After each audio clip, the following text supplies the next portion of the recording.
Kini siya ang gitawag og the miracle of loaves or the multiplication of loaves, kanang pagpakaon ni Hesus sa 5,000 ka mga tao sa 2 lang ka isda og 5 ka pan. Kung minuldiho nato ni og istorya, imposible kaayo nga makakaon ang 5,000 men. Wa pay labot ang women, kay men ra ang ihap. Nganong lalaki ra may ihap kay dagkog kaon man yung mga laki, no? Mao na nga mga bae gagmay magkaon niya, mga bata gagmay kaon. So ang laki la ang ikwinta ni. Pero kung atong i-break even ani, kung 5,000 ka lalaki, most probably 5,000 pud ka babae. So kung kintaw na to, 10,000 gid sila kapingon kulang. May labot sa mga bata nga nangaon. Pero 5 loaves ra o 2 fish, no? So imposible kaayo. Pero tungod sa milagro sa Ginoo, nakakaon ang tanan. Isa sa mga nakapatandog sa ato sa aning makapamangha, no? Makasyak ka ba kay ang paghinatagay sa mga tinun-an, ang pagbahin-bahin, isa na sa mga milagro karong panahon na. Di lang sa panahon ni Jesus, kanang bahin-bahin bitaw, share. Kung magtinud-anay lang gid og share, kung diri sa nasipit, kung mag-share lang yun, walay pobre. Prangka na nga pagka-istorya, way pobre. Kung mag-share lang yun, way pobre. Na ako'y nailahan diri nga perting datua, daghan. Kung mag-share lang, way pobre, way maglisod, way magutom. Kung mag-share lang. Kana ang isa sa mga kulang sa ato. Kay bisan sa pamilya gani, bihira na ng share. Nay magwang hakog. Gusto niya iyaratanan, di mamahin siyang manghod. Napoy manghod, hakog, di mamahin siyang magwang. Gusto ro iyaratanan. Mao nang problema ang pamilya, kay matag member sa pamilya, dili na share. Hakog na ang matag usa. Dapat ako lang ang grasya, ako ray paeskwelahon, ako ray patrabahoon, ang ati lang ang patrabahoon, ang paeskwelahon, ang mga manghod sunod na or ipalabo na lang sa mga manghod. Dili pwede na inana. Bahin-bahin yun dapat. Expose ko sa Ayala Alabang. Di lang sa Ayala Alabang, pero daghan pag subdivision sa Manila nga bisag ka nang galing Tagaytay Highlands. Pag muadto ka sa Tagaytay Highlands, murag wala ka sa Pilipinas. Kuyaw kay mga balay, nindot kay mga balay. Gitawag na sila og rest house lang. I don't know kung sayop ko, pero sa akong nahibawan, it cost 30 million ang ilang rest house. Pinakabarato 30 million. Rest house na ha, dili na residential. Wala sila nagpuyo dito. Igo lang mo adto Friday, Saturday, or ulit ng Sunday or Monday kay trabaho sa Manila. Na dito ilang residence, na ito lang business. Musaka lang kay magpahulay, magsuroy-suroy, maglaag-laag. Mabitaw sa ma-invite ko sa mga parokyano, not in Nasipit, pero some other parish. Father, join ka sa among pilgrimage. Maadtog mga lugar bitaw sa Roma, sa Vatican, sa Italy, sa Jerusalem, mga pilgrimages, ma'am. Pilay bayad, ma'am? Kuan lang 150,000. Isuri-suri rin ako na 150,000. Wa ka kuyapi. Kana ako 150,000, ipa-eskwela na ako ng bata. Graduate pa ng bata. I don't know kung lain-lain maguntag prinsipyo. Nagani uban nga spend thousands sa iro lang. Pilay iro karon nga kanang mahal-mahal mga husky. Tag 30,000 pinakabarato. Nay mahal tag 100,000. Wa man ko nga nakialam ko ha, pero kung gibahin-bahin lang na sa tao gyud nga mukaon bitaw nga naay kalag nga gipakamatyan sa Ginoo, wala may pobre. Or kung dato-dato ka, kung na kay mga igsuon o paryente nga pobre-pobre, didto ihatag, dili kay didto sa buwak. Ay alam mo kalain ha? You spend thousands nangabuang ang mga tao karon sa buwak ug sa paso. It's good kay imo man ang pastime, pero kung naa kay daghang buwak, daghang nagpaso, pero di ka mo tabang sa may sigataw nga nanginahanglan, bala na, pangit na, dungog nimo kay daghan ka kag klase-klase sa mga buwak ug sa mga paso, pero naay mga higtabang bisag gamay lang, way kaposlanan. Bahin-bahin gani ang tawag gani, share ba? Share. Usahay, mag-birthday ka, ang imong gi-invite, imo ra po mga friends nga maka-invite sa imo in return. Kadto ra po mga halangdon nga mga bisita, di gyud ko mo believe ana ba? Mag-birthday ka tapos imo mga bisita bisakyanan, di ko mo believe ana. Bisan pag imbitaron ko nimo ka 1 million, di gyud ko mo tambong ana ba? Lain-lain man tag prinsipyo lagi pa, pero dato na ka, nga imong imbitaron sa pagpangaon, dato pod, what good is that? What good is that? Kung dato ka, pero imong pakanon katong mga way gikaon, luhuran ta pa ka. I really appreciate and salute you. Mas kana ang ikinahanglan. Kadtong bahin-bahin nga walay lamangay ba? Sobra og napulog duha ka bukag ang 5 ka pan og 2 ka isda. Why? Walay greed sa ilang kasing-kasing. Nag-share sila. First reading sa Ebanghelyo, pagbasa ni Propeta Isaias. Kung kinsa tong giuhaw, paimnon. Kinsa tong gigutom, pakanon. Tungod kay they are hungry. They are thirsty. Ang paimno noon, katong sigirag inom. Katong pagkaon, katong sigirag kaon. Mabitaw ng manlimbaw ta kung balibo usahay og tingkoy nga makuyawan ko kay grabe ang mga tao mohagad og pari. Father, dasok sa tanan sa pari. Ipahabhab gyud tanan sa pari, ipadapa ganin ang uban. Pero kung di ka mohatag og pagpakaon sa imong silingan nagigutom, way kapuslanan ni imong pagpasikat sa pari pagpakaon nga kana rang pag sa mga dungganan ng mga tao generous kahit nga makapalit na bagid sila unta, pero kadtong di gyud taon padaan. What good is that? Di ba mo mag sayang ba ang atong pagsimba ug ang pagpaningkamot nga mahimong mahiusa sa Ginoo, pero nga atong mga actions layo ra kaayo sa Kristohanong pagtulunan nga share. Mao bitaw na sa Eucharistia, kung makabantay mo anang lawas ni Kristo nga pagpakita permiro buo pa, tapos pagpangalawat na makita ninyo bikas na, break na ang bread. Muna ito breaking of bread, tungaon para ipaambit, dili kay buo pa nga ako ra ni amo ra ni may labot ani, dili bahin-bahin na. Tanawa sa sugat pamanta ka sugat to niya Ginoo kay COVID lagi, pero by experience ako naka-experience ko din sa sugat na ay mga buwak daghan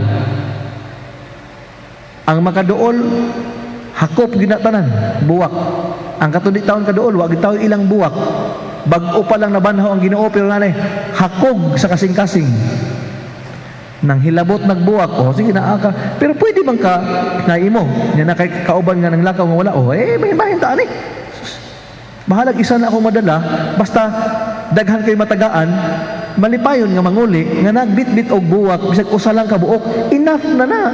You don't have to grab everything.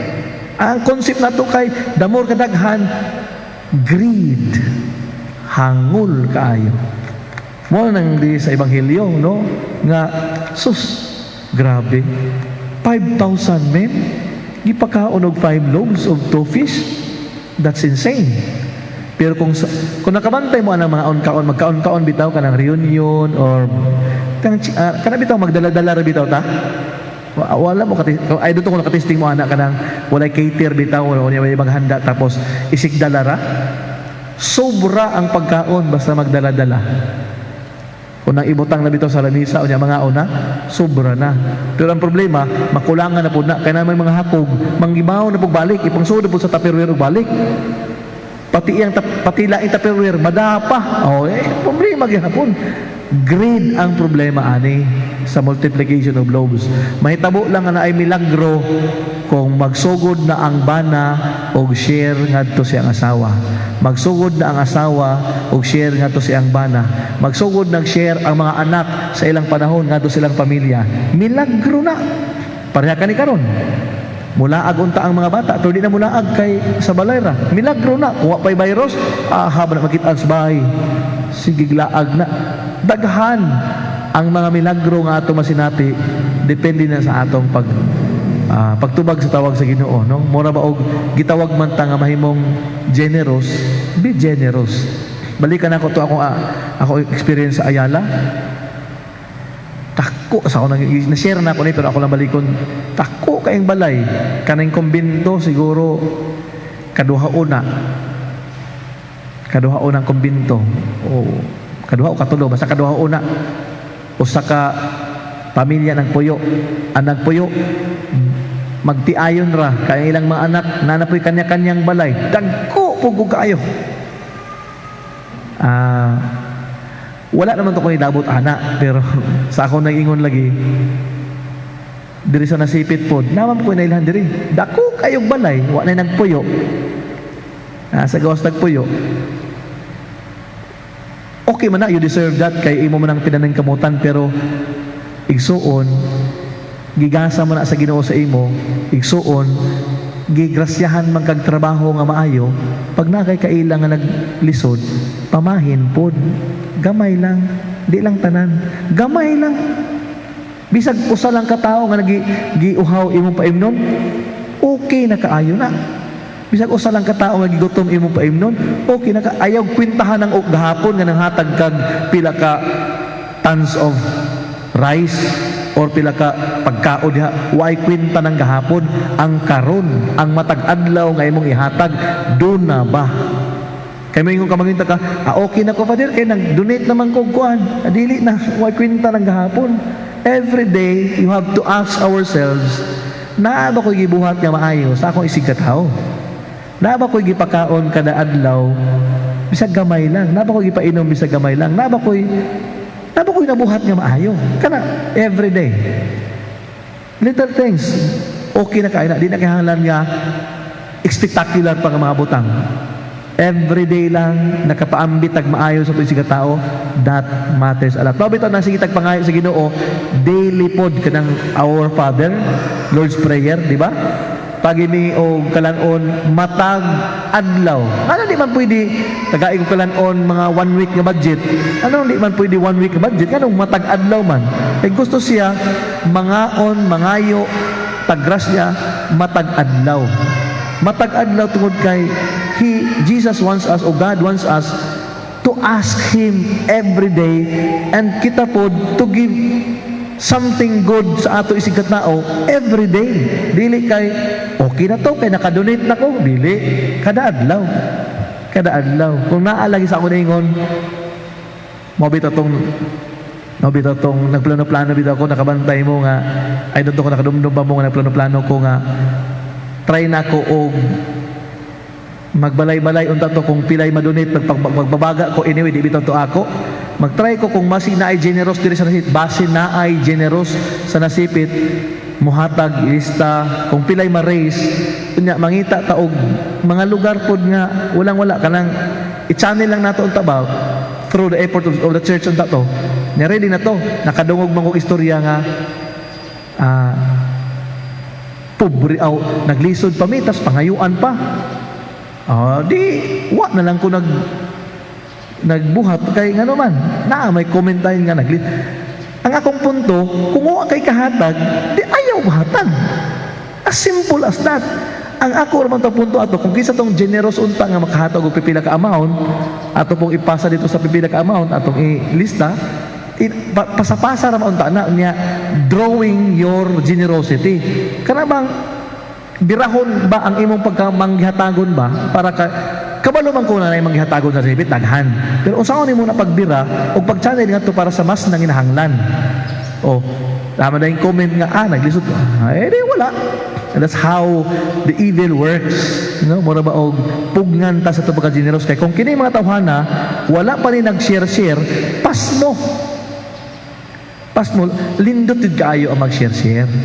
Mo nang sa pamilya magsugod na gani og hakog ang ate, ang kuya or ang manghod, ang matag membro magsugod na gani hakog, bungkag gid ang pamilya. Ang daghay pamilya nga nabungkag sa nasipit kay puros hakog ang mga magsuon.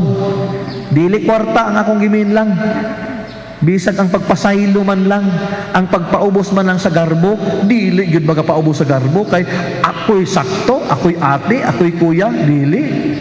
Pamakin po sa imong pasaylo igsuon. Igsuon ba na nimo? Generosity doesn't only mean material things, money.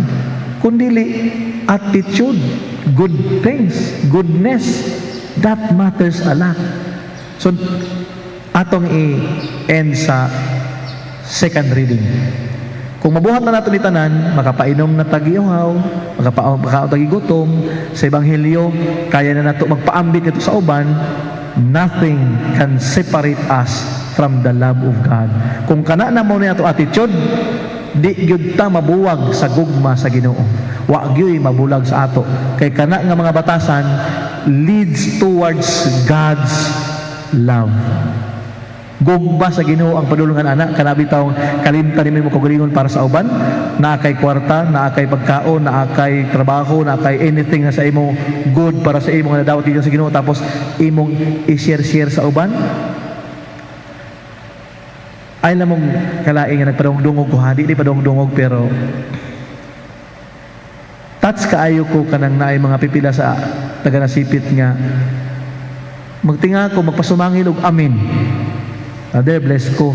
Nana day ipakumkum.